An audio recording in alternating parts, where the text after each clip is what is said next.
Bom, lembranças que eu tenho desde a primeira infância, o Natal sempre foi um período muito especial. Criado na Igreja Batista, lá no interior do Rio, e na época de Natal muitas coisas aconteciam, como por exemplo os musicais, as cantatas de Natal, a igreja. E eu tenho algumas fotos minhas, em uma eu sou pastor, no dia 20, ali no culto dia 25, na outra eu sou um mago, e o rei mago, e isso, conforme o ano mudava o personagem, você participava, minha família me levava, e eu participava das cantatas e de todos os eventos. Natal tinha os presentes, aquilo que você esperava. Tinha uma coisa muito interessante na minha família, talvez a sua família seja assim também. Todo Natal tinha, no dia do culto de Natal, tinha roupa nova para ir para o culto de Natal. E a gente ganhava roupa nova e não podia usar antes. Se a mãe comprava uma semana e meia antes, aquela roupa ficava lá guardada. No dia de Natal você colocava ela em cima da cama. Você ia brincar, voltava para dar mais uma olhada no tênis novo que você ia vestir para ir para a igreja. Então eu cresci desse jeito, né? Eu aprendi a admirar o Natal, porque eu realmente tinha um movimento diferente nessa época. Na cidade não é diferente. É assim, a cidade de Curitiba, as cidades próximas, a cidade de Pinhais já começou a colocar as coisas pelas ruas.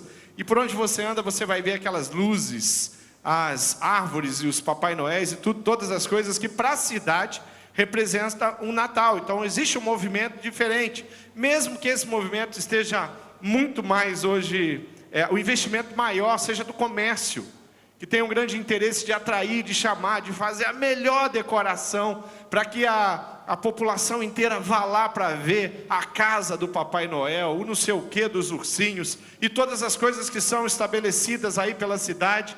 E a gente vai lá, aqui próximo, na cidade de São José dos Pinhais, a cidade que o pastor Silvani vive e outros irmãos nossos moram. Lá tem a casa do Papai Noel e faz uma fila e um movimento muito grande que as pessoas vão lá para ver a casa do Papai Noel, alguma coisa que, se eu não me engano, é a prefeitura da cidade que faz. E assim tem o movimento do Natal acontecendo em todos os cantos. Seja esse movimento um movimento que tem a ver realmente com o verdadeiro sentido do Natal ou não, o Natal faz um barulhinho diferente durante o ano. Ele chega com cores, com luzes, com bolas, com tantas coisas diferentes.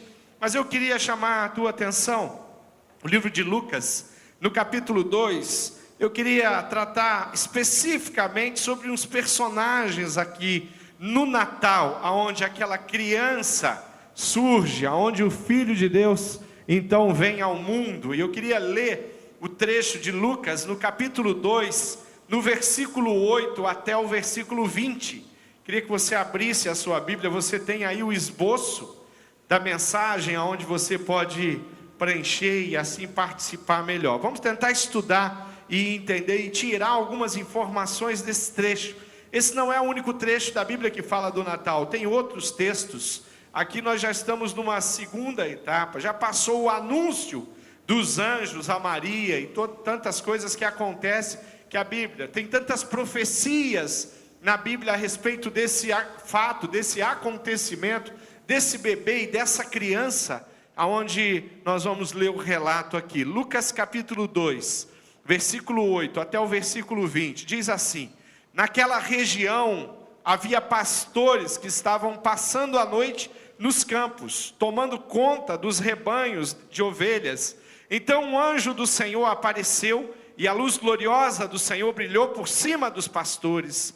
Eles ficaram com muito medo, mas o anjo disse: não tenham medo, estou aqui a fim de trazer uma boa notícia para vocês.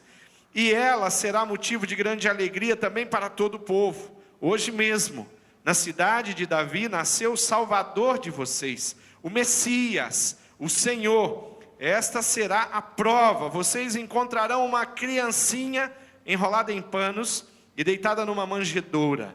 No mesmo instante apareceu junto com o anjo uma multidão de outros anjos, como se fosse um exército celestial. Eles cantavam hinos de louvor a Deus, dizendo: glória a Deus nas maiores alturas do céu, e paz na terra, para as pessoas a quem Ele quer bem. Quando os anjos voltaram para o céu, os pastores disseram uns aos outros: vamos até Belém para ver o que aconteceu. Vamos ver aquilo que o Senhor nos contou. Eles foram depressa e encontraram Maria e José, e viram o menino deitado na manjedoura. Então contaram o que os anjos tinham dito a respeito dele. Todos os que ouviram o que os pastores disseram ficaram muito admirados. Maria guardava todas essas coisas no seu coração e pensava muito nessas coisas. Então os pastores voltaram para os campos, cantando hinos de louvor a Deus, pelo que tinham ouvido e visto. E tudo tinha acontecido como o anjo havia falado. Queridos, que tenham o relato dos pastores, o relato aonde eles vão, aonde os anjos surgem, tantas coisas. E eu quero falar especificamente agora sobre o versículo 8 e o versículo 9, que fala sobre os primeiros convidados de Deus para honrar aquela criança, para honrar o Filho de Deus.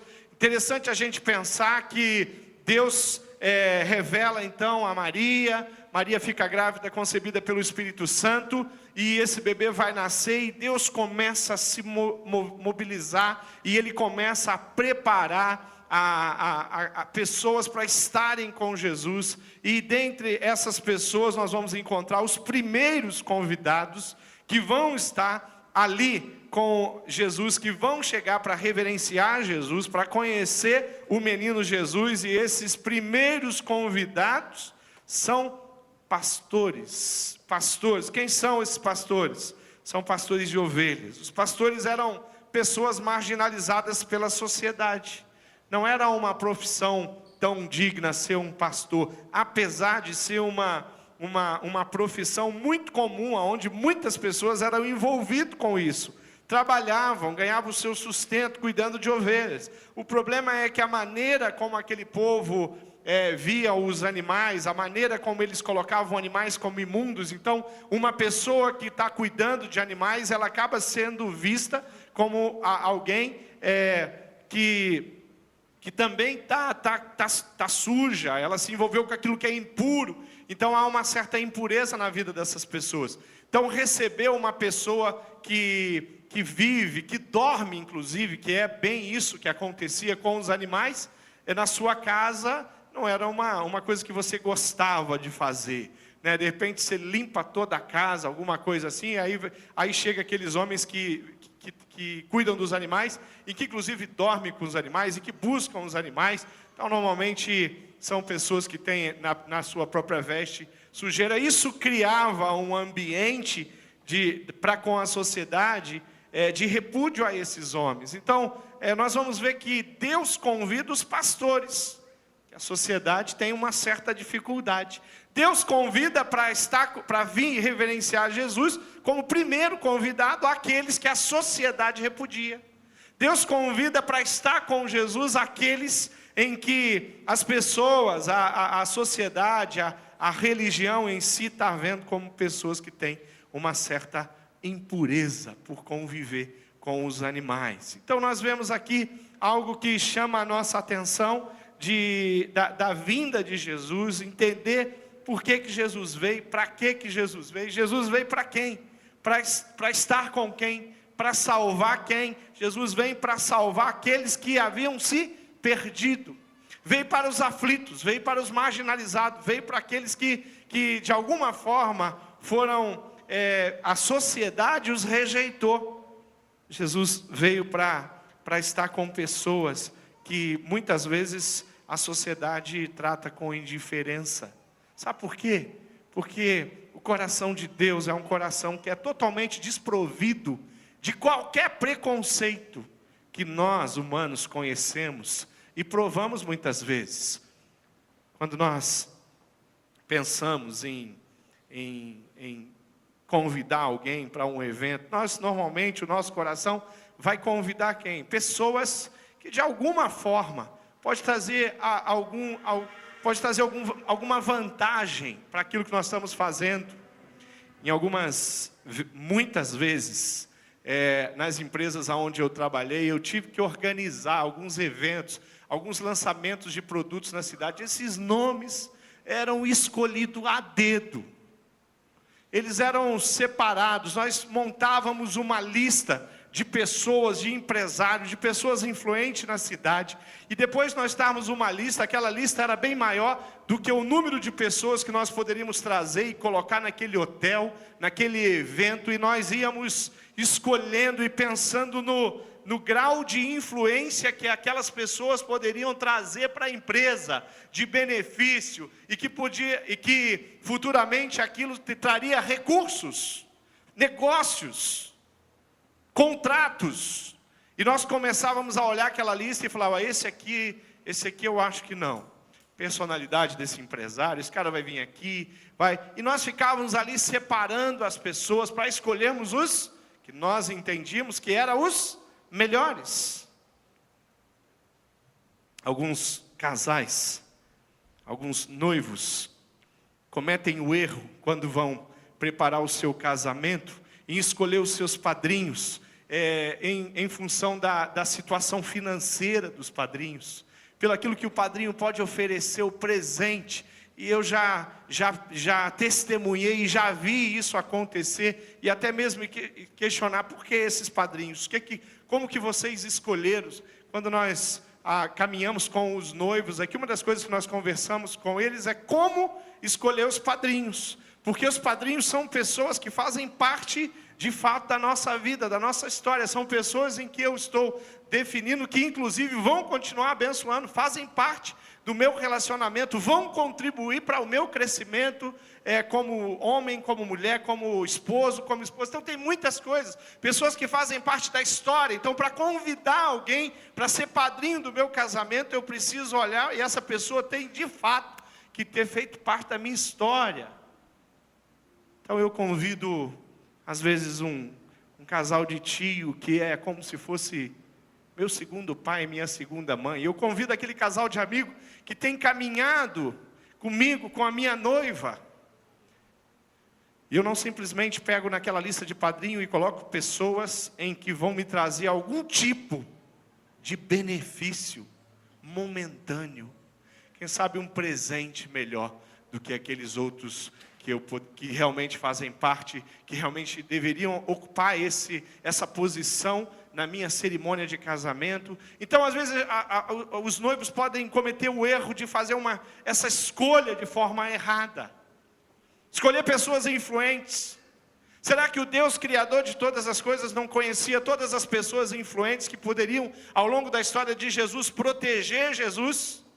Mas Jesus precisava de alguma outra proteção, que não a proteção que recebeu do próprio Pai. Então, Deus não precisava convidar os reis, os poderosos, os comandantes de guerra. Ele não precisava convidar e trazer até o menino para reverenciá-lo, porque Jesus é honrado nessas visitas. Mas ele escolhe os pastores que estão no campo. Ele não escolhe o magistrado, ele não escolhe os influentes, ele não escolhe os mestres. Aqui ele escolhe simplesmente os pastores, aqueles que de certa forma sofriam. Ninguém jamais alguém para algum outro evento iria convidar os pastores para vir participar, mas Deus parece que convida sim os pastores para estarem ali com ele. Eu quero manter a minha mensagem falando dos pastores, mas eu queria fazer uma citação também aos reis magos, que são esses primeiros convidados. Aqui nós temos Deus trazendo os reis magos. A gente sabe que esses reis magos estavam seguindo uma estrela e foram conduzidos uma estrela. É muito difícil, estudando um pouco o nascimento de Jesus, você colocar a figura dos reis magos, porque quando nós falamos em reis magos aqui, nós estamos falando em astrólogos, homens que tinham uma certa sabedoria, e eles aqui também têm uma representação interessante, porque eles também não são daquele povo, do povo de Jesus, do povo de Maria, do povo de José, mas eles são distantes. Eles vêm do mundo, eles vêm dos cantos do mundo, eles vêm dos confins da terra, eles vêm de lugares longínquos. E eu entendo com a figura dos reis magos do Oriente, homens que passaram a vida inteira buscando alguma coisa, buscando respostas nos astros, nas estrelas. E Deus parece que os conduz, vocês que estão totalmente perdidos, buscando uma resposta na astrologia. Eu vou conduzir vocês, e vou levar vocês até uma criança que está envolta em panos.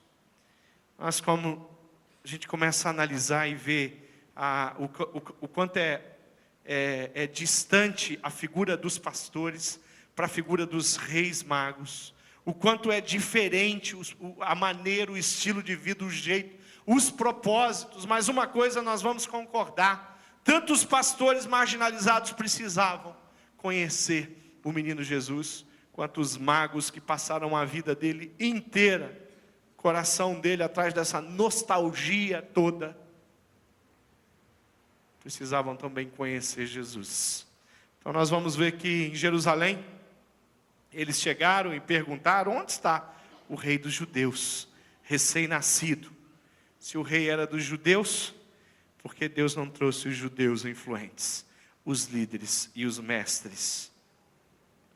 Porque Deus não escolheu aqueles que estavam, os reis vizinhos de Israel, mas traz os magos do Oriente e levam até a figura de Jesus. Esses são os primeiros convidados. A segunda coisa que eu queria tratar é o versículo 10, o versículo 11 e o versículo 12, que fala a respeito do anúncio da boa nova. O que é a vinda de Jesus? O que significava isso? O que os anjos estão falando? Eles estão falando sobre o quê? Sobre quem?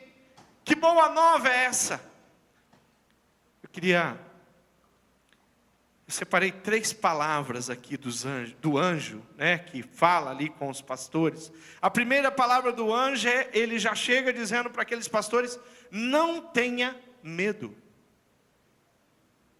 E nós entendemos essa palavra do anjo: não tenha medo, não precisa se preocupar. Olha, o que eu tenho aqui é algo precioso demais para vocês. Não precisam ficar com medo. Alguém já viu um anjo? Eu não sei se quando eu tiver essa visão e Deus me der essa oportunidade de ver um anjo, eu ainda não tive a oportunidade de ver um anjo, mas é um sonho antigo. E eu quero que Deus me realize, me dê essa oportunidade.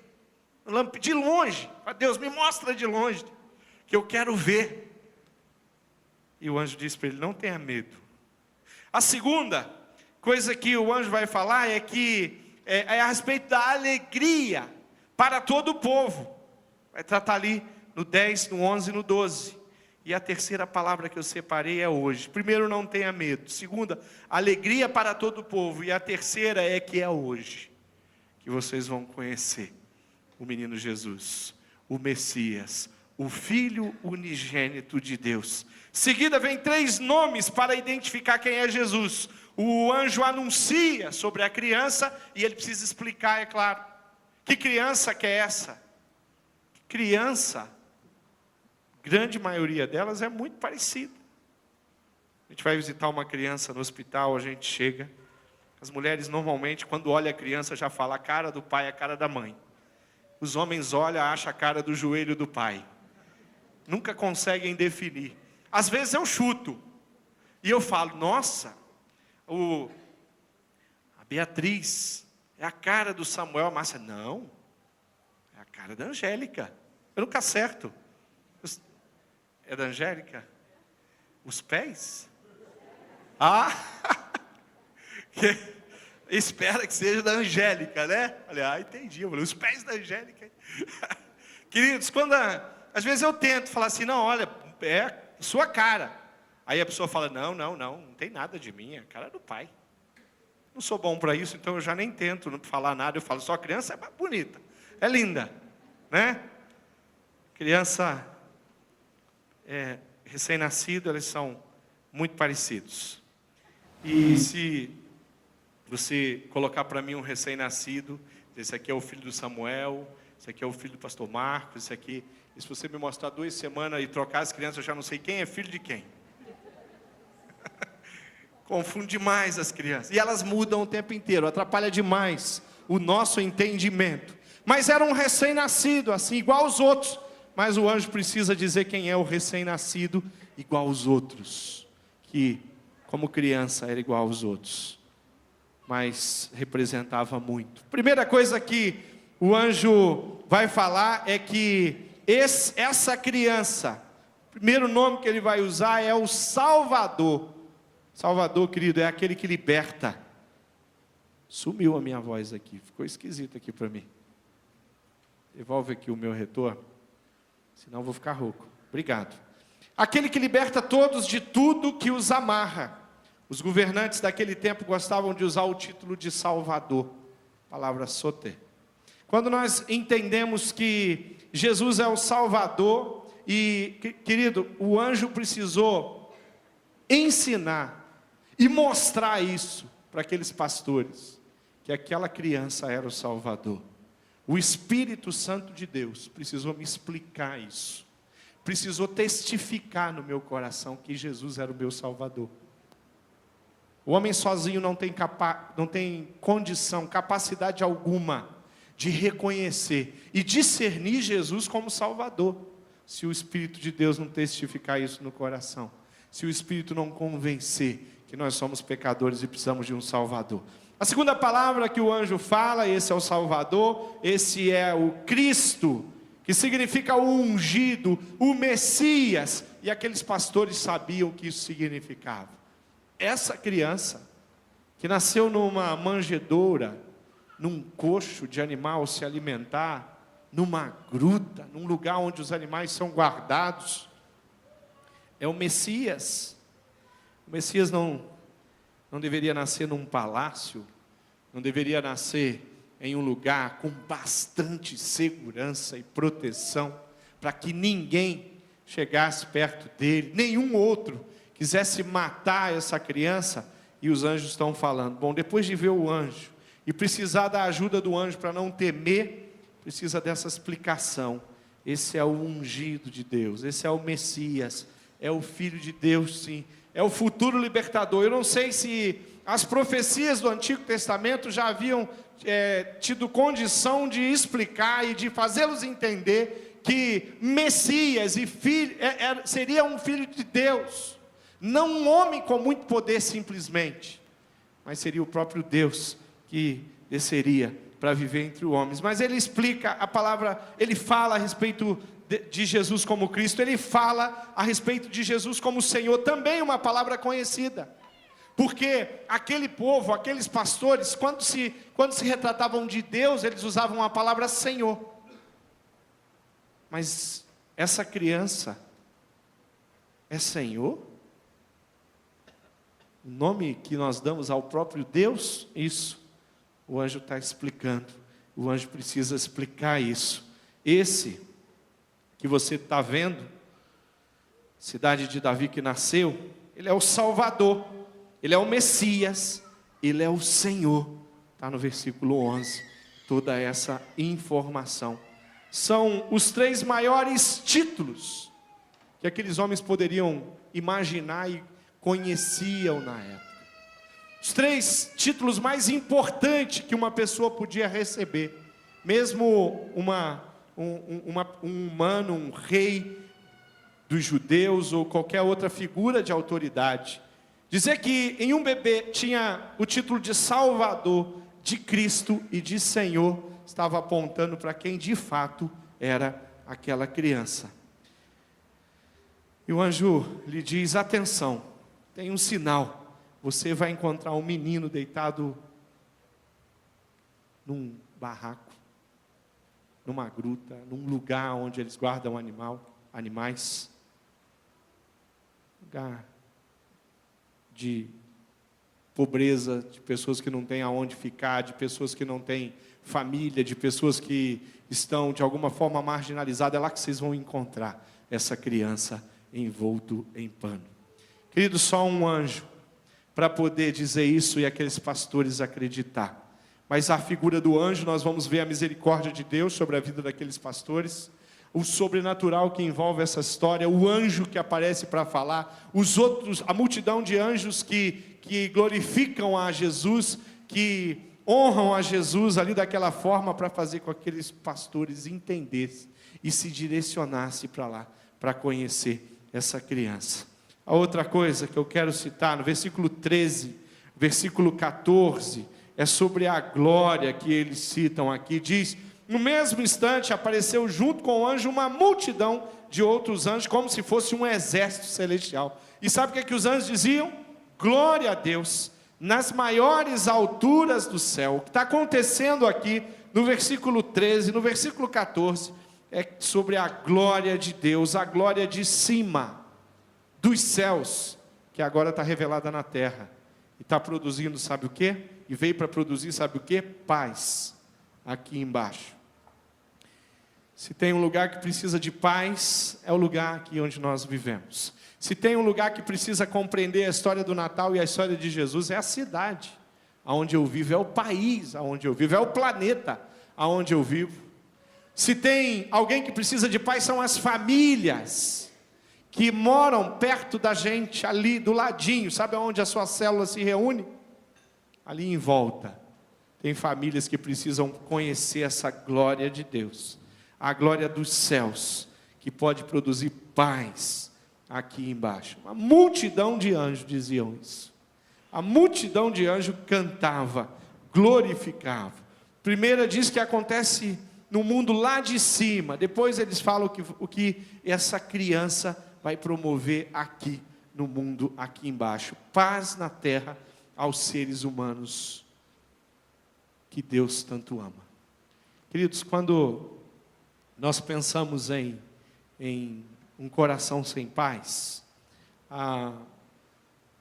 estava conversando com o irmão da nossa igreja que trabalha no SAMU, ele esteve hoje aqui pela manhã.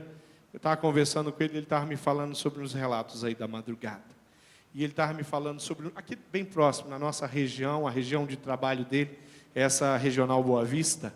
E ele estava falando sobre um jovem de 28 anos que se suicidou. E ele estava falando para o pastor, uma casa com todo conforto, tudo que você pode imaginar tinha lá. Mas aquele jovem de 28 anos tirou a vida dele. Sabe por que aquele jovem tirou a vida dele? Porque ele não tinha provado no coração dele a paz do Senhor Jesus, a paz desse menino, dessa criança, que essa criança trouxe. A paz que Jesus Cristo estabeleceu e garantiu que nós teríamos acesso a ela na cruz do Calvário. Nós vivemos numa cidade onde o suicídio de jovens está lá em cima, nos primeiros, lá no indexador, lá no lugar mais alto daquele indexador dos órgãos governamentais, que mostram que Curitiba, a morte de jovens, é uma coisa muito grande. Nós não somos a cidade mais violenta do Brasil, também não estamos muito distante disso, mas não estamos lá entre as primeiras cidades, mas estamos entre as primeiras de morte de jovens, assassinato de jovens, numa cidade que não conhece a paz. Eu fico pensando quantos pais estão chorando nesse domingo porque eles não conhecem isso aqui, os filhos não conhecem a paz que excede o entendimento, e uma cidade que chora. Quando nós entendemos que Jesus nasceu para mim, nasceu para você, nasceu para a cidade onde a gente mora, as coisas ficam muito mais fáceis para que o meu coração seja aquecido, e para que eu comece a falar, e a levar a mensagem de Cristo de uma forma espontânea, natural, sistemática, todo dia. A paz que aquele menino trouxe, a paz que aquela criança envolta em pano significava, é a paz que excede o entendimento, sim. E aqueles pastores, ajudados pelos anjos, eles conseguiram perceber, ver, contemplar com os olhos dele o que aqueles anjos estavam falando, estavam cantando, estavam adorando. Glória a Deus nas alturas e paz à terra aos homens que Deus tem um amor muito grande. Se a cidade pudesse experimentar o que significa realmente o ser amado de Deus, se a cidade pudesse compreender de forma simples o que realmente significa a paz de Jesus, as coisas seriam muito mais simples. Uma família que vive perto de você, que precisa provar isso. Um jovem, uma jovem, um casal, um idoso, uma idosa, que precisa ouvir essa história. Querido, a história de Jesus precisa ser contada. E ela precisa ser ilustrada através dos nossos testemunhos. Mas deixa eu te explicar uma coisa. Se você perguntar para qualquer pessoa sobre o menino Jesus, qualquer pessoa, eu acredito que na nossa cidade, na nossa região, não vai ter alguém que não vai te dizer alguma coisa a respeito do menino Jesus. Talvez a maioria vão dizer para você, o menino Jesus é o filho de Maria. Talvez isso seja a resposta mais clara que eles vão te dar. O menino Jesus é o filho de Maria. Um número menor talvez diga, é o filho de Deus. Talvez porque ouviu isso nas canções. Talvez porque aprendeu isso nas histórias. A história de Jesus contada, mais ou menos no mesmo nível de um conto de fadas. Mas deixa eu explicar para você como é que a história de Jesus precisa ser contada. A história de Jesus, a história do nascimento de Jesus, a história da morte, da crucificação, da ressurreição de Jesus, precisa ser contada pela igreja do Senhor Jesus, pelos servos do Senhor Jesus, aqueles que experimentaram Jesus. Nós somos os anjos hoje, na cidade, que precisam, com os olhos, contar a história de Jesus para as pessoas. Os anjos tinham o poder de Deus na estrutura, na voz, na roupa, no brilho, em tudo que podia ser visto de beleza. E por isso, aqueles pastores acreditaram que se tratava de uma criança que era muito diferente de todas as outras crianças que o universo, a história, todas as gerações já provaram. Hoje, a cidade precisa ouvir a história de Natal, não do shopping center, não da superprodução. Não é o cinema que vai conseguir mostrar para uma pessoa quem é Jesus, mas é você. E você não vai conseguir mostrar Jesus simplesmente contando uma história. Você vai ter que mostrar Jesus através dos seus olhos, da transformação que aconteceu dentro do seu coração. Mostrar Jesus através do teu testemunho, porque quando você falar, você vai falar com a autoridade que o Espírito Santo te dá, e eles vão entender quem é Jesus da mesma maneira como os pastores entenderam quem era Jesus, quando os anjos sinalizaram para ele de quem se tratava aquela criança. Versículo 15 até o versículo 20, quero reler, diz assim: quando os anjos voltaram para o céu, os pastores disseram uns aos outros: vamos até Belém para ver o que aconteceu. Vamos ver aquilo que o Senhor nos contou. Eles foram depressa e encontraram Maria e José, e viram o menino deitado na manjedoura. Então contaram o que os anjos tinham dito. Eles já sabiam do que se tratava. Todos os que ouviram o que os pastores disseram ficaram muito admirados.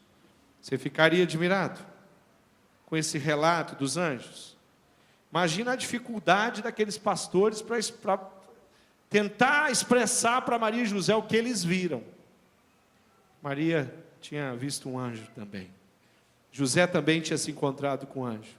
Os pastores também estiveram com um anjo que conversou com eles. E com uma multidão de anjos que estavam glorificando a Deus. Aí, o texto vai nos dizer que os pastores saíram dali, voltaram para os seus lugares de origem, e fazendo o quê? Contando as coisas que eles tinham visto com os próprios olhos. A palavra que aqueles pastores estavam levando produzia uma coisa chamada esperança, alegria. O que os anjos proferiram eram palavras de esperança, de alegria. A palavra de Deus não é apenas um som que sai da boca de um anjo ou de um ser humano qualquer, mas ela produz, sobretudo, um fato, um acontecimento no coração da gente. Quando nós ouvimos a palavra de Deus, como nós fomos submetidos à palavra de Deus, querido, as coisas no nosso coração mudaram. O nosso coração foi transformado e restaurado. Os pastores se levantaram para ir ver aquilo que eles tinham ouvido, movidos pela palavra que os anjos trouxeram. Maria, a Bíblia diz que ela observava. ela ouvia. Agora são os pastores que estão falando. E a Bíblia diz que ela guardava aquelas coisas no coração dela. Sabe o que significava isso? Maria estava ouvindo o que os pastores estavam falando. Maria tinha ouvido o que os anjos estavam falando. Maria tinha conversado com Isabel. Maria tinha conversado com José. Maria estava se lembrando de todas as profecias que ela conhecia bem, que falavam a respeito de tudo isso que estava acontecendo. E a Bíblia diz que ela pegava todas essas informações e ela administrava e guardava aquelas informações no coração dela. Os pastores saíram da presença do menino Jesus cantando e anunciando a grandeza de uma criança.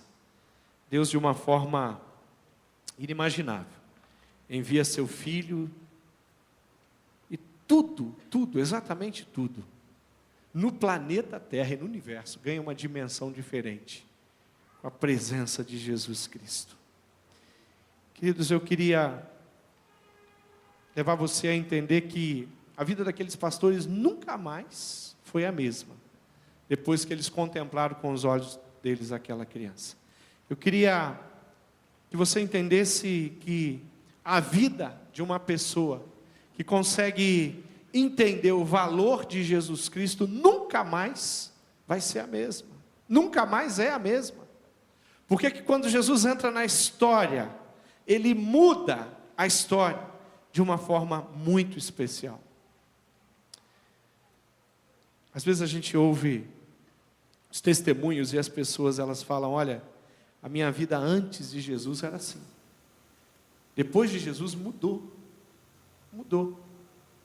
Se eu fosse contar o meu testemunho, a minha história, mesmo nascendo num lar evangélico, sendo criado dentro de uma igreja batista, desde bebê, eu posso dizer para vocês que o dia que eu entendi a figura de Jesus, eu entendi quem era de fato Jesus Salvador, o Senhor da minha vida, depois que essas coisas ficaram claras para mim, a minha vida mudou completamente. Tem sido assim. Jesus é Salvador, Jesus é Cristo e Ele é Senhor da minha vida. Nós temos experimentado na vida de muitas pessoas, de muitas famílias aqui na igreja, essa transformação, essa mudança. Isso tem um valor tão grande. E às vezes a gente fica pensando e falando assim: de que forma eu tenho retornado? Como que eu tenho na cidade vivido para que as pessoas possam provar e entender e conhecer que esse Jesus Cristo é maravilhoso? Como é que eu posso contar a história de Jesus? Como que eu conto a história do bebê? De que forma que eu posso fazer isso? Olha, dá vontade de pedir para todas as pessoas que estão falando de Jesus, todas as pessoas que estão cantando músicas sobre Jesus, todas as pessoas que estão escrevendo histórias para Jesus, mas que não conheceram Jesus, a vontade que dá, ela para, não escreva nada, não fala nada, você não sabe de nada. Você precisa entender e compreender aquilo que está dentro aqui. Como é que eu explico, se o Espírito Santo de Deus não é comigo, para uma pessoa, o que Jesus fez na minha vida? Como é que você explica? Você que é restaurado. E eu quero falar com você, que talvez não saiba do que eu estou falando, e não tenha sentido a presença de Jesus do jeito que eu senti, e que eu tenho sentido, do jeito que muitos irmãos aqui sentiram e têm sentido. Eu vejo um Deus que pegou você pelas mãos, como Ele fez com os anjos, Ele levou lá, diante do Senhor Jesus, colocou você diante dele e falou assim: agora sabe o que você faz? Pega a sua vida, coloca nas mãos dele. Quando você sair daqui, saia cantando, louvando e contando a história de Jesus para outras pessoas. Tem um livro chamado Inteligência Espiritual e tem um relato muito interessante, onde o autor daquele livro, ele começa a contar que um dia a esposa dele, que havia ido a uma igreja, e ela ouviu a respeito de Jesus, e para ele Jesus era era parte de uma religião e pessoas menos instruídas, menos dotadas, se envolviam com isso. E durante muitos anos, ele é um jornalista americano, inteligência espiritual, digo que você lê. E ele fala que, de repente, ele chega em casa e a esposa dele é outra. Só que é uma doida, é uma louca, que agora canta o dia inteiro e glorifica Jesus. E aquele homem, ele que é um jornalista americano, um cara tão capaz e tão inteligente, como que a minha esposa cai numa dessa? Como é que ela acredita nisso? E ele fica desesperado, porque a esposa dele, literalmente na cabeça dele, pelo menos, enlouqueceu. Agora o jeito dela, o jeito dela falar, o que ela fala, aliás, ela não fala em outra coisa, ela só fala em Jesus. Ela não consegue se conter, ela não consegue se segurar. E ele fala, a minha esposa enlouqueceu. Só que a loucura da esposa dele gera nele uma crise doida, um conflito muito doido, ponto dele se converter também e enlouquecer e começar a ter o mesmo comportamento que a esposa dele e glorificar Jesus da mesma forma como a esposa glorificava. Não dá para ter uma experiência com Jesus e continuar sendo a mesma pessoa, senão não houve uma experiência com Jesus. Não dá para ter uma experiência com Jesus e continuar com os mesmos valores e os mesmos princípios. Jesus vai substituir valores e princípios, vai mudar conceitos no coração, porque Ele faz isso. Esse menino, essa criança onde os pastores foram levados pelos anjos, pelo amor de Deus, convidados de Deus, mudou a história deles, do povo deles, mudou a minha história, mudou a sua história. E eu queria orar com você e queria fazer uma proposta para você sair aqui dessa noite, sabe como? Com o Natal dentro do seu coração. Aí você não vai se preocupar em conhecer simplesmente o Natal que as lojas, que o shopping está oferecendo, as festas, os presentes, as árvores de Natal, a bola e o Papai Noel e todas essas coisas, e você vai entender de fato o que é o Natal. Vamos ficar de pé, igreja? Eu queria convidar você a dizer assim, pastor, eu quero colocar minha vida à disposição de Jesus. Eu quero que os meus olhos sejam abertos. E eu quero enxergar isso que o Senhor está falando. E eu vou pedir para você dar um passo. E você falar assim, olha, eu quero provar esse Jesus que os pastores viram. Eu quero contemplar no meu coração toda aquela beleza que aqueles homens viram naquela criança. Você acha que os anjos eram algo precioso aos olhos daqueles pastores? Não tenha dúvida disso. Mas eu quero dizer para você de algo que é muito mais precioso do que os anjos, por mais maravilhosos que eles sejam, que é a presença de Jesus dentro do seu coração. Feche seus olhos, igreja. Quando nós entendemos que Jesus Cristo quer entrar no nosso coração, entendemos que o Natal pode nascer no sentido original, que é através da salvação, da restauração. Quando nós entendemos que nós precisamos colocar nossa vida à disposição de Jesus e falar, olha, eu estou aqui e eu quero provar e eu quero conhecer. Você quer fazer uma oração de entrega e colocar sua vida nas mãos do Senhor Jesus e dizer que você quer, assim como os pastores, sair daqui cantando e reconhecendo Jesus como Senhor e Salvador da sua vida? Levanta a sua mão, aonde você está? Fala, eu quero isso, eu desejo sim, já vi você lá atrás, pode abaixar. Amém. Mais alguém? Levanta a sua mão. Vi aqui você também, querido, pode abaixar a sua mão, minha esquerda. Mais alguém? Levanta a sua mão, fala assim, eu desejo colocar minha vida nas mãos do Senhor Jesus. Eu quero provar o Natal no meu coração. Eu quero sentir, eu quero que os meus olhos espirituais sejam abertos. Levanta a mão. Fala assim, eu quero isso. Eu quero mudança de de conceito, de princípio. Vi você também, querida. Deus te abençoe. Mais alguém? Levanta a mão. Eu vi vocês lá atrás. Deus abençoe vocês dois. Amém. Mais alguém? Quer colocar sua vida à disposição de Jesus? Vi você aí, querido. Deus abençoe você. Mais alguém? Eu quero contemplar o Natal. Filho de Deus, Jesus Cristo, Senhor, o Verbo, se fez carne e habitou entre nós. O Salvador, o Messias, o Cristo. É esse Natal que eu estou falando. Eu quero que o mês de dezembro seja marcado na minha história por uma decisão pessoal. Levanta a mão, fala, é isso que eu desejo, de coração. Vi você, querido. Deus te abençoe. Deus te abençoe. Mais alguém? Amém. Isso. Queria convidar essas pessoas para vir aqui, que eu quero orar com elas. Vem para cá.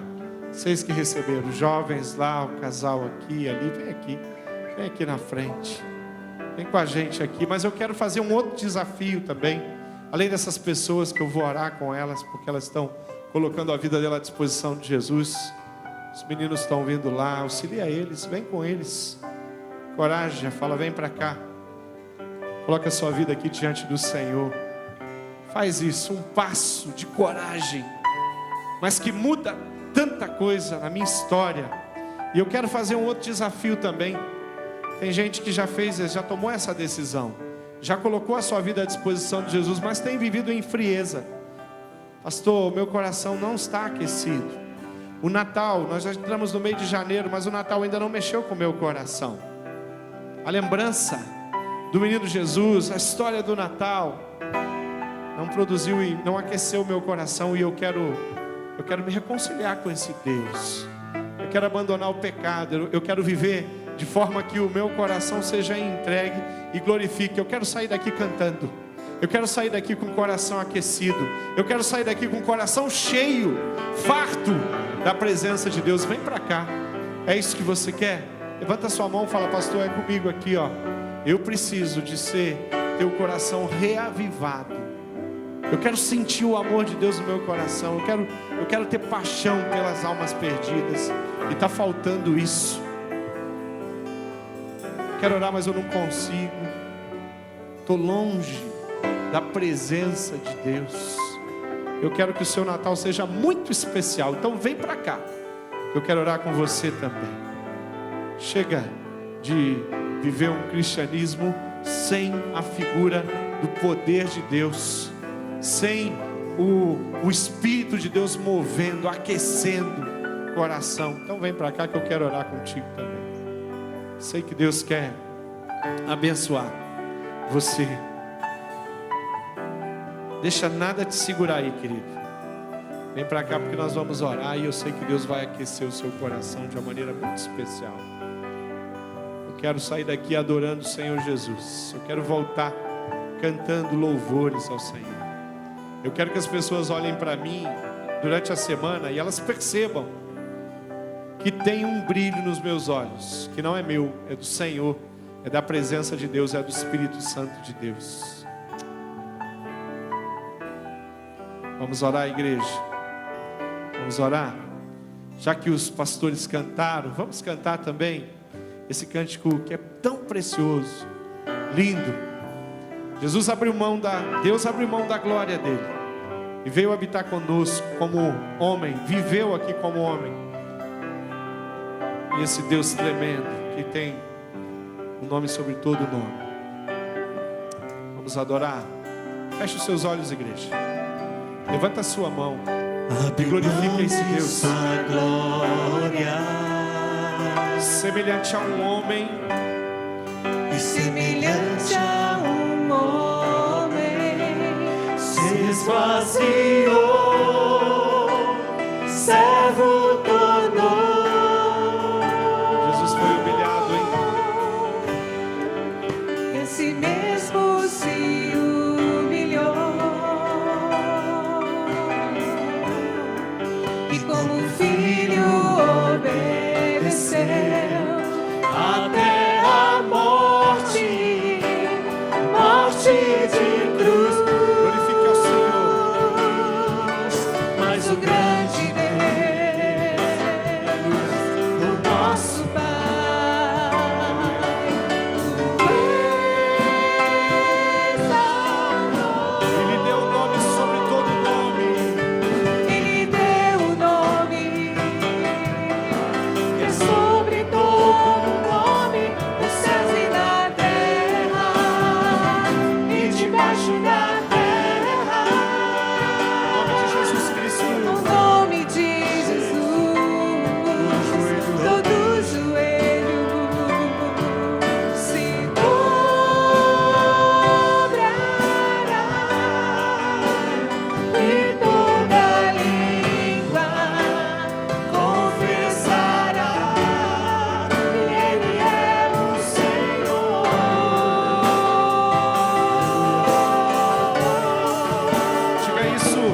é maravilhoso. Seu nome é maravilhoso, conselheiro, Deus forte, Pai da eternidade e príncipe da paz. Seu nome é maravilhoso, conselheiro, Deus forte, Pai da eternidade e príncipe da paz. Jesus. Amém, vamos orar?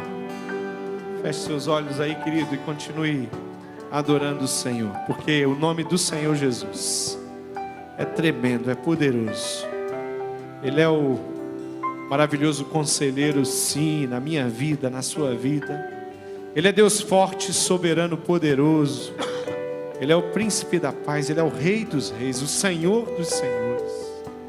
Ele é o princípio e o fim, o alfa, o ômega. Ele é Deus tremendo de poder que restaura o nosso coração, que muda a nossa condição. E nós vamos nos entregar diante dele. Deus amado, eu quero em nome de Jesus Cristo orar. Eu quero orar movido, motivado, guiado, ensinado pelo Espírito Santo de Deus. E eu quero pedir que o Senhor conduza o coração de cada pessoa que está aqui. E que o Senhor visite os corações, Deus, constrangendo toda sorte de pecado no nosso meio. Nós pedimos perdão por tudo que nós fizemos, mas que não agradou o teu coração. Nos arrependemos de todo pecado, Deus, seja um pecado de consciência, de atitude, pecado praticado hoje, essa semana. Nós reconhecemos que o Senhor é Deus e não merece nada. Nossa parte, Deus, que venha ferir a Tua palavra, os Teus princípios, os Teus valores, a Tua vontade. Então eu peço que o Senhor visite esse povo aqui, para que eles possam retornar para casa, Deus, cantando, louvando no coração, mas que seja um louvor que suba, que chegue na Tua presença, que o Senhor aceite, porque vem de um coração puro, confesso. Não permita, Pai, as pessoas venham aos cultos e continuem experimentando o pecado, escravos de qualquer sorte de pecado. Eu quero Te louvar por cada um desses queridos que levantaram a sua mão e declararam, Deus, de forma corajosa, ousada, que compreendem que Jesus Cristo é o Filho do Deus Altíssimo, Senhor, e querem receber como Salvador das suas vidas.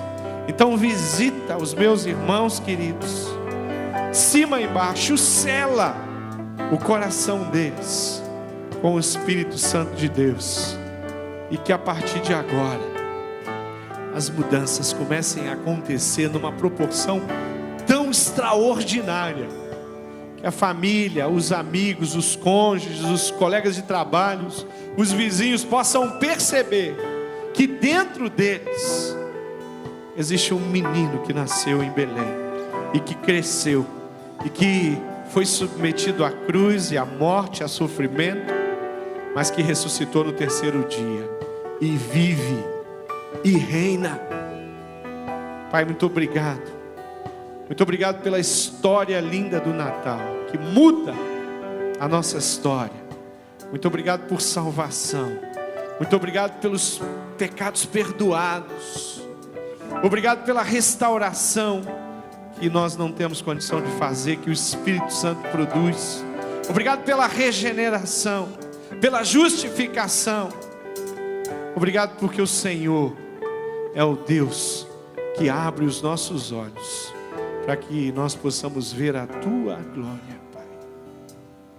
E que nós possamos sair daqui dizendo de uma forma muito especial que Tu és o nosso Deus tremendo, querido, amado, seguido, servido. Nós nos entregamos nas Suas mãos. Abençoa os meus irmãos. Derrama graça sobre toda a Sua igreja reunida aqui. E que esse culto, esse tempo que nós passamos juntos, que os desafios dessa semana apontem para o nosso Deus tremendo, Deus de amor. Muito obrigado, Jesus, porque Tu és um Deus fiel. Em Teu nome nós oramos.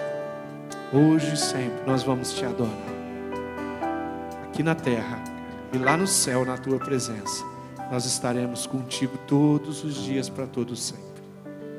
Amém.